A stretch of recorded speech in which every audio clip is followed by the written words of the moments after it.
वृंदावन की चींटियाँ। प्रेरक कहानी। एक सच्ची घटना सुनिए। एक संत की। वे एक बार वृंदावन गए।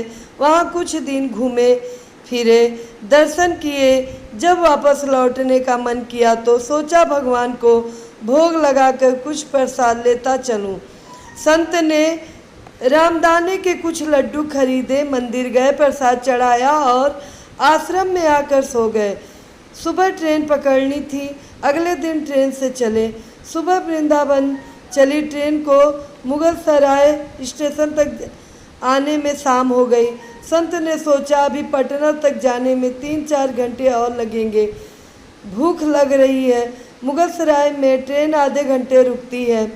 चलो हाथ पैर धोकर संध्या वंदन करके कुछ पा लिया जाए। संत ने हाथ पैर धोया और लड्डू खाने के लिए डिब्बा खोला।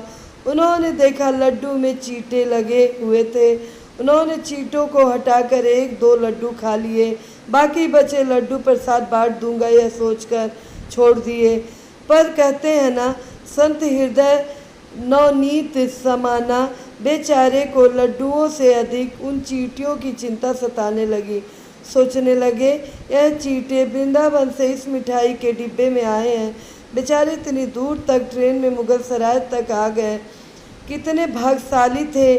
इनका जन्म वृंदावन में हुआ था।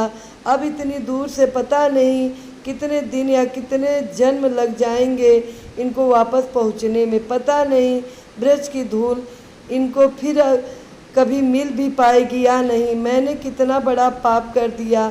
इनका वृंदावन छुड़वा दिया। नहीं, मुझे वापस जाना होगा।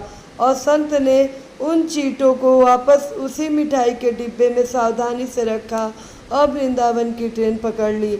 उसी मिठाई की दुकान के पास गए, डिब्बा धरती पर रखा और हाथ जोड़ लिए।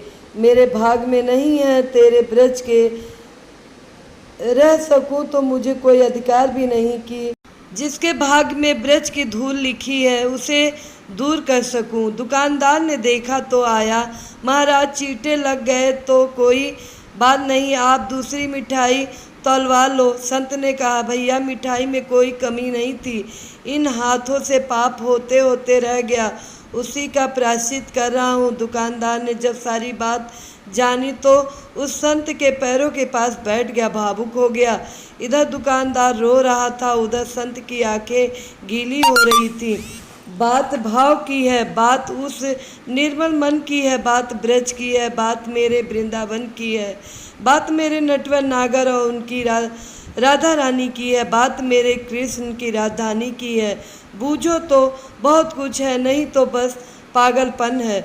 बस एक कहानी, घर से जब भी बाहर जाएं तो घर में विराजमान अपने प्रभु से ज़रूर मिलकर जाएं और जब लौट कर आएँ तो उनसे ज़रूर मिलें, क्योंकि उनको भी आपके घर लौटने का इंतज़ार रहता है। घर में यह नियम बनाइए कि जब भी आप घर से बाहर निकले तो घर में मंदिर के पास 2 घड़ी खड़े रहकर कहें, प्रभु चलिए आपको साथ में रहना है, ऐसा बोल कर ही घर से निकलें। क्योंकि आप भले ही लाखों की घड़ी हाथ में क्यों ना पहने हो, पर समय तो प्रभु के ही हाथ में है।